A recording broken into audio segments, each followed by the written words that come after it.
You know, the temptation in a difficult moment like this really is for people to give up, to sort of throw their hands up in the air, say democracy doesn't work, it's broken, there's nothing that we can do to fix it.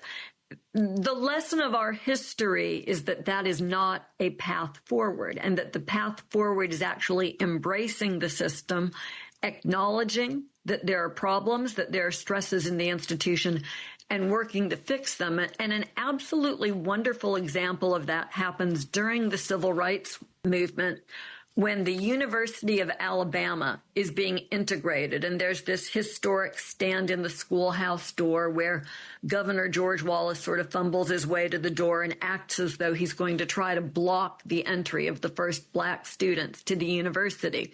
But he, of course, steps aside. Robert F. Kennedy, the Attorney General, acting on behalf of his brother, President John Kennedy, forces the moment the university is integrated.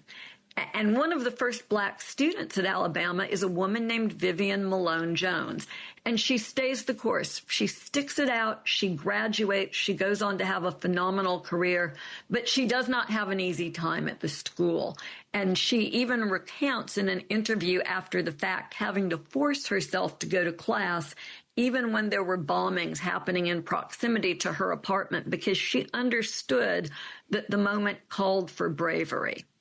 Wow. She graduates. There are generations of black students who follow her into the university.